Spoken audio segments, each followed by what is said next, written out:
Hoje você vai conhecer a história da Cerâmica Itajá, uma empresa litada, fundada em 5 de março de 1975. Foi a primeira cerâmica a ser implantada na cidade de Itajá, quando ainda era distrito de Panguaçu.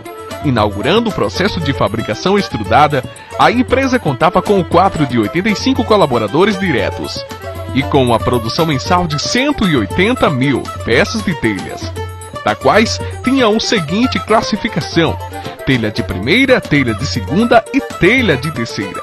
A partir de 1978, a Cerâmica Itajá substituiu a sua extrusora, Santa Cruz, por uma Morando MVP 2 a vácuo, o que aumentou a sua capacidade de produção para 500 mil peças mês. Nessa nova fase, surgiram algumas inovações, destacando-se a profissão de carregador, o qual transportava os produtos cerâmicos do setor de produção para o setor de secagem, com o auxílio de um carro de mão com prateleiras. Com isso, reduziu o número de funcionários para 56. Com o passar dos anos, mais precisamente na década de 90, a empresa foi marcada por várias mudanças. Uma delas foi a do diretor administrativo Cassimiro Pessoa, para o seu filho Vargas Solis Pessoa, que passou a fazer investimentos visando a qualidade de seus produtos que são fabricados obedecendo às normas técnicas vigentes e respeitando o meio ambiente, oferecendo aos seus colaboradores melhores condições no âmbito social, cultural e financeiro. Atualmente, a Cerâmica Itajá produz aproximadamente de 1 milhão de peças mensalmente, o que garante uma boa liderança no mercado interno, como também nos estados da Paraíba e Recife, graças aos investimentos tecnológicos que vem sendo realizado.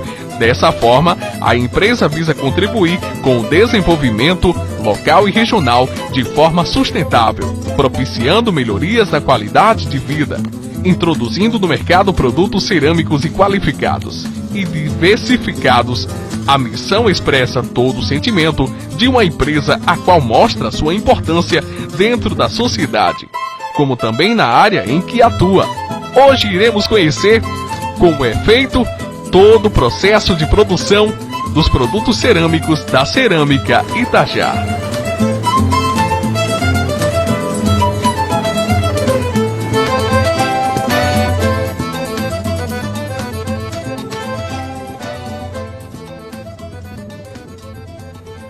Nada melhor do que conversar com ele, o Juquinha, que é gerente da Cerâmica Itajá, e contou pra gente todo o passo a passo de como é feito todo o projeto de fabricação da telha, da lajota e de todos os produtos cerâmicos na Cerâmica Itajá. Juquinha, vamos começar primeiro pela produção, né? Me fala para quem tá em casa aí, ouvindo, assistindo a nossa TV, como é que tá sendo essa produção aqui da telha, do tijolo, aqui na Cerâmica Itajá?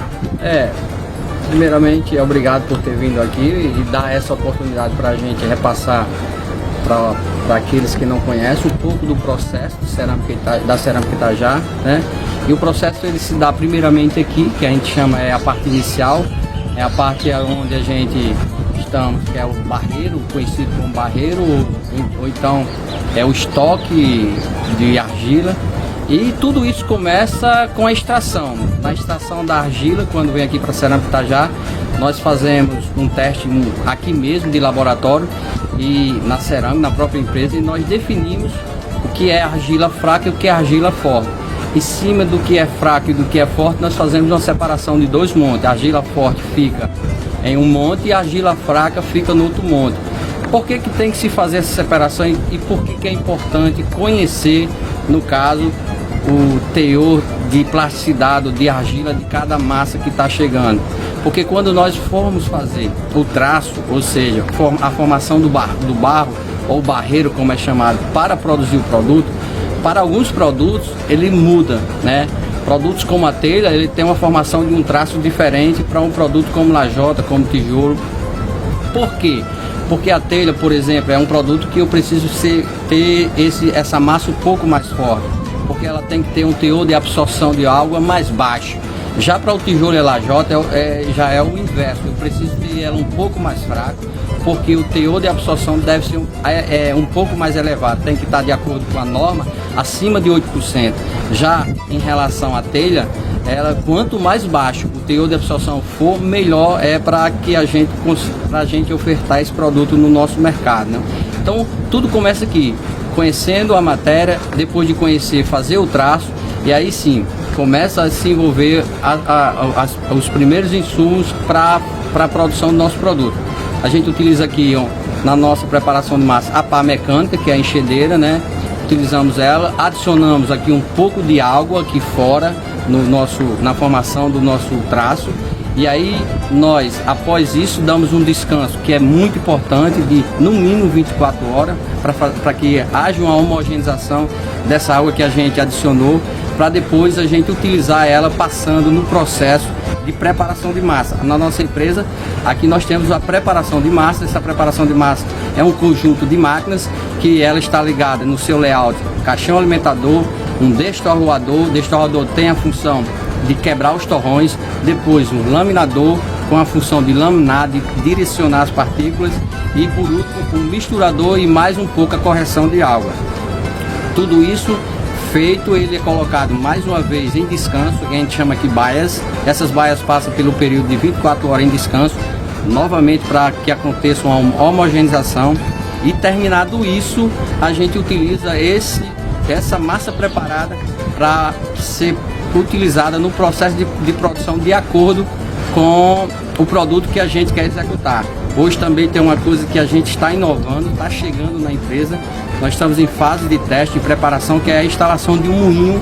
Esse moinho é um moinho a seco, e a gente, em vez de utilizar água já na preparação do monte fora, ele não vai ser utilizada. Nós vamos colocar água somente na linha do processo, onde a gente acredita que vai haver uma redução enorme do consumo de água também. Apesar que tem muita gente que não sabe, toda a água adicionada no produto de cerâmica aqui na Cerâmica Itajá, toda ela não se desperdiça, ela vai e volta para a natureza. Não há desperdício de água. Mas com relação do moinho, a gente vai utilizar menos água. E o moinho vai nos dar também uma outra capacidade que é interessante, de utilizar os resíduos sólidos, ou seja, o caco quebrado, cozido, né? Esse caco quebrado cozido, que antes a gente guardava ele e depois ofertava para algumas pessoas colocar em estrada, para a própria prefeitura, que já vai pegar aqui muitas vezes.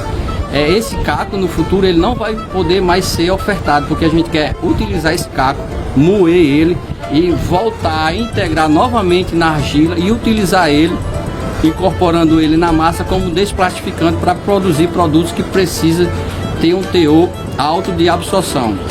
Então, no futuro bem próximo, a gente vai ter também um desperdício zero de argila, que isso é o que a gente busca. Também chegar a essa capacidade de dizer, nós estamos sim, de alguma forma impactando o meio ambiente, mas a gente quer, de alguma forma, impactar o menos possível. E sabemos que isso é possível. Aqui na Cerâmica Itajá, nós produzimos as seguintes variedades de produtos. Hoje nós produzimos a telha colonial, que é o nosso carro-chefe. Nós produzimos a lajota, o tijolo 19, né? E nós produzimos também a telha Caribe. Para cada produto desse, nós temos um cortador diferente.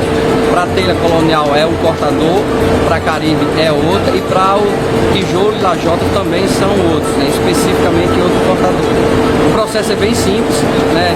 Como eu falei antes, a massa que está preparada, ela volta novamente para o processo já para a conformação do produto. Chegando na maromba, na extrusora, como é conhecido, ele vai de acordo com o molde que a gente vai colocar. Se for um molde de telha, a gente vai colocar esse molde de telha para produzir a telha, e o cortador que corta a específica telha colonial. Se nós quisermos produzir o tijolo, nós vamos colocar um molde de tijolo e vamos colocar o cortador que vai cortar o tijolo. Qual é a função do cortador, dos cortadores? A função dos cortadores é dar o dimensionamento do produto. esse dimensionamento do produto ele é muito importante, principalmente na questão do tijolo, porque o tijolo ele é regido por normas, então eu tenho que fazer tudo isso fundamentado nas normas exigentes da qual a BNT exige. Então, para isso também nós temos que conhecer, por isso que é importante conhecer a argila, porque a argila, gente, ela tem o teor de retração. Então, se você não conhecer o teor de retração da argila, você vai cortar o produto de uma forma, de um dimensionamento maior, e quando ele chegar ao processo final, ele vai aí então diminuir demais ou aumentar demais. Aqui nós colocamos mais um pouquinho de água. Na cerâmica Itajá nós temos algo diferente, principalmente no quesito de telha colonial, porque nós utilizamos hoje vagonetas para colocar essas telhas. Essas vagonetas, elas, após produzidas, elas vão entrar no processo de secagem artificial. É uma estufa que foi criada aí há uns 12, 13 anos atrás por Vargas, ou mais 15 anos, eu não me recordo, que é muito tempo. Mas assim, qual é a função da estufa? É retirar a água que foi adicionada, para que o produto entre no forno seco. No momento que eu vou retirar a água dessa peça, essa peça tende a perder peso e tende também a encolher. Por isso que saber o dimensionamento correto na hora de cortar tem que ser importante, porque ao produto final isso tem que chegar de acordo com o que você estabeleceu que chegue a sua peça. Só para vocês terem uma ideia, a Cerâmica Itajá aqui na nossa cidade é a única empresa do Rio Grande do Norte que tem o PSQ, que é o selo de qualidade do produto telha colonial. E esse selo, gente, pode até ser fácil adquirir, mas não manter da forma como a gente vem mantendo, porque a cada 3 meses nós passamos por uma avaliação de testes, vem o laboratório de fora, que não é nosso, é o laboratório acreditado, né? Colhe aqui 400 peças, e essas 400 peças passam por uma bateria de exames. Esses exames vão desde seu dimensionamento, da sua retinilidade, da sua absorção, tudo isso de acordo com o que está pré-estabelecido no corpo técnico que eu desenvolvi da minha telha, que a telha Cerâmica Itajá hoje ela tem um projeto científico. Então, em cima do projeto científico da cerâmica, leva-se essas telhas e vão lá fazer essa bateria de exames e testes, e nós temos que passar. Se não passar, a gente perde o selo. Então, por isso que há sim toda uma exigência de que a gente todo dia está aqui martelando, correndo atrás, fazendo correções, e eu diria que sim, manter uma regularidade para que o nosso produto não perca esse selo que é tão importante, porque fomos a primeira e ainda somos a única do Rio Grande do Norte a conseguir o PSQ. Como eu disse, que a gente temos que ter uma certa precisão com relação ao dimensionamento e o conhecimento dos argilos minerais desde a preparação de massa, é porque no próprio projeto da minha telha eu defini que ela tem um dimensionamento, tem um tamanho, e esse tamanho está escrito no carimbo, que é obrigatório para a gente atingir o PSQ, o tamanho e as dimensões dele. E aí no processo todinho a gente nota que há sim uma retração enorme, e essa retração ela está ligada à quantidade ou não de argila que tem no produto. Então, um caso bem específico está aqui na nossa frente. Nós temos um produto que está saindo agora, né, com a umidade. Nós temos um produto que já entrou na estufa, que retirou a umidade, e nós temos um produto queimado. Essa redução de tamanho, ela está ligada estritamente, a quantidade de álcool, e 2, a quantidade a gente chama de resíduo que tem dentro da massa. Quanto menor o resíduo, maior esse produto vai encolher. E quanto maior o resíduo, menor esse produto vai encolher. E essa quantidade de resíduo também ela é muito importante para a gente definir a resistência mecânica do produto e também o teor de absorção e a velocidade de secagem. Então, tudo isso aqui que a gente faz de alguma forma, a gente lá no passado fazia de forma empírica, hoje a gente já faz de forma um pouco buscando desenvolver algumas práticas que foram aprendidas através dos longos anos, com consultorias, com pessoas que vinham aqui, cursos que foram feitos, funcionários nossos que já foram fazer cursos em laboratórios, para analisar a argila, custo de dimensionamento dos produtos. Então, assim, a gente hoje tem e preza pela qualidade do nosso produto, sim, mas ao mesmo tempo a gente diz que isso gera para a gente todo dia uma regularidade constante, buscando sempre manter um padrão, para que esse padrão não fuja do que a gente determina no nosso projeto científico. Terminando essa parte do processo, que é de retirar a água, a gente faz o que? A gente retira novamente as peças da vagoneta e já começa o processo de levar, de transportar esse produto seco para as câmaras do forno, para a gente ir lá, de acordo com o arranjo que a gente determinar dentro do forno, colocar essas peças para fazer a devida queima.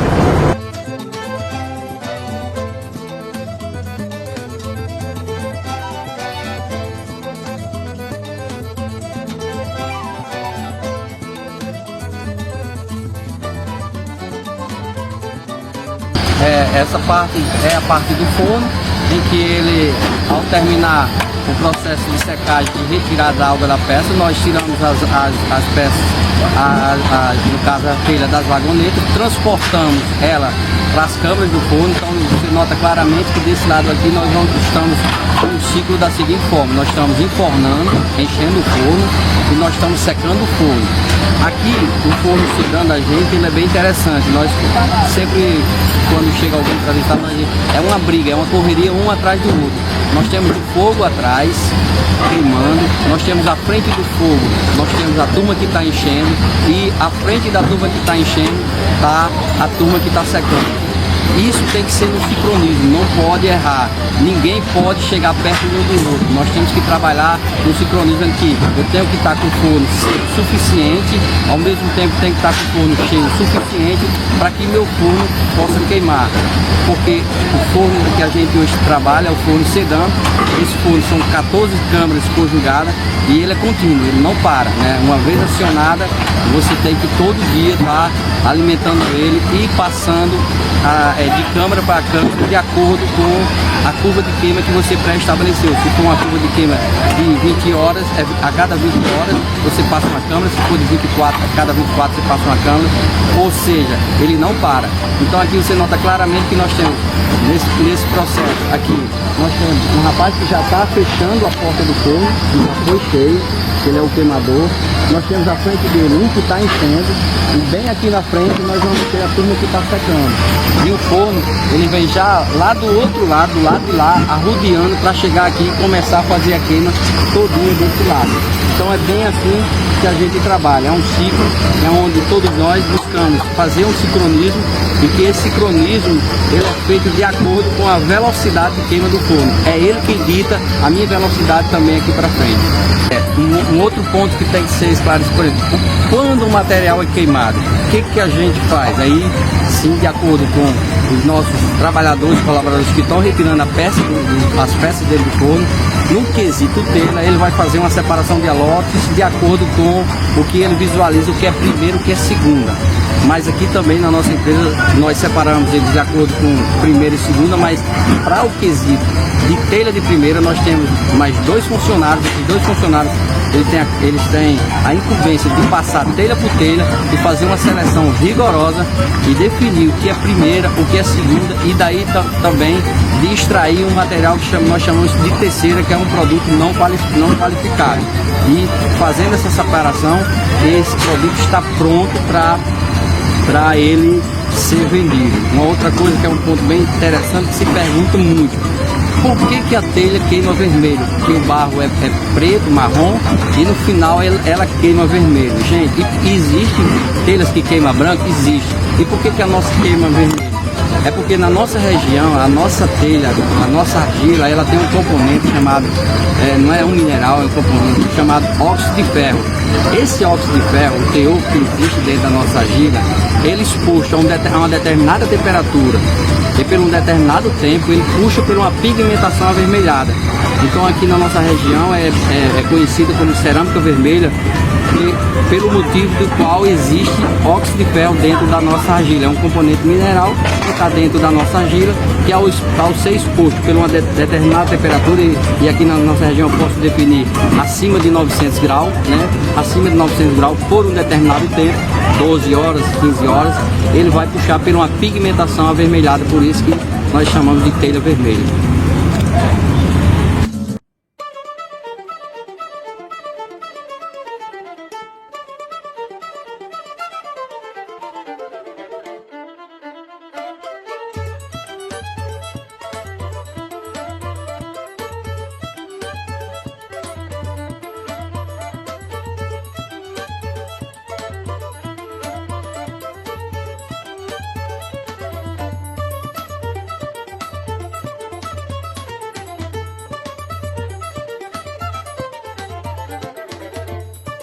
Bom, primeiramente dizer que esse pó de serragem, né, ele veio ser utilizado por nossa empresa agora recentemente, há 5, 6 anos atrás, né, e nós somos talvez hoje uma das empresas a 100% utilizar o pó de serragem na sua queima, né.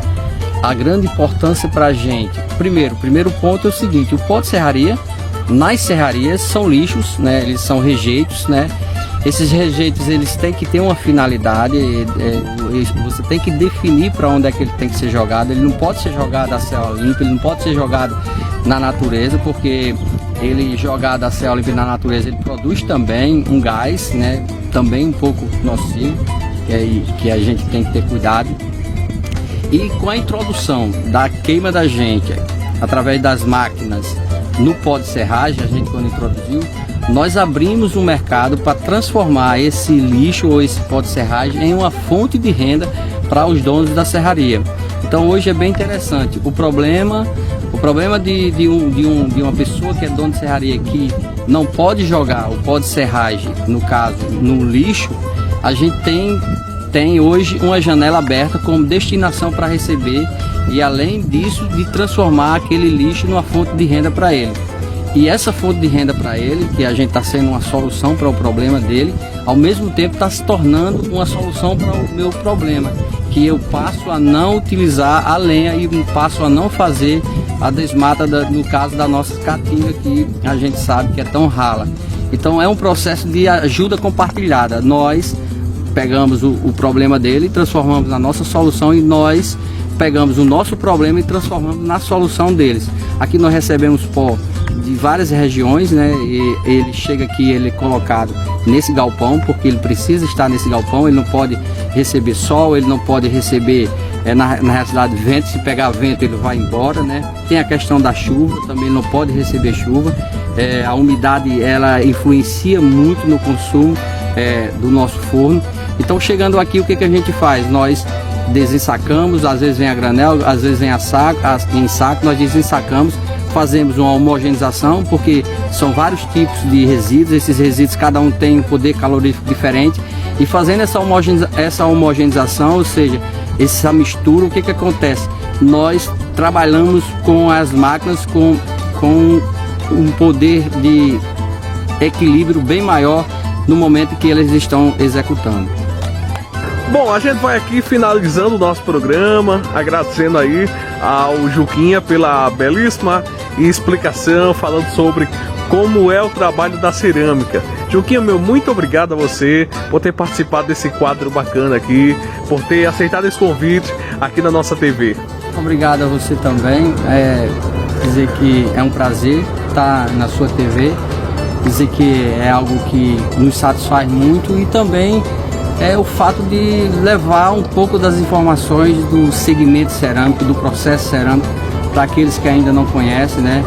Dizer que hoje em dia o segmento vem de alguma forma passando por algumas atribulações, mas ao mesmo tempo a gente entende que o país está. Mas o mais interessante é que nós estamos todo dia a dia aqui trabalhando, buscando cada vez melhorar mais, atender o que exige o mercado, produtos dentro das conformidades, atender o que exige a sociedade, que dar um bom atendimento aos nossos colaboradores, que são os trabalhadores que fazem essa empresa, que são pessoas maravilhosas. Uma empresa que já está, que amanhã vai completar, no caso, 45 anos de existência, e isso é muito importante. Por aqui passaram muita gente, muitas pessoas, são várias pessoas da sociedade de Itajá que passaram pela nossa cerâmica. Aqui na nossa empresa nós temos algumas particularidades, tipo assim, funcionários que se aposentaram trabalhando aqui dentro, mais de 35 anos de carteira assinada dentro da empresa. Então a empresa da gente também agradece a você, Poxa, por essa oportunidade de levar um pouco ao conhecimento da cidade de Itajá, da sociedade de Itajá, o quanto a gente pensa na sociedade, o quanto a gente pensa no meio ambiente, o quanto a gente pensa nos nossos clientes também, que é importante.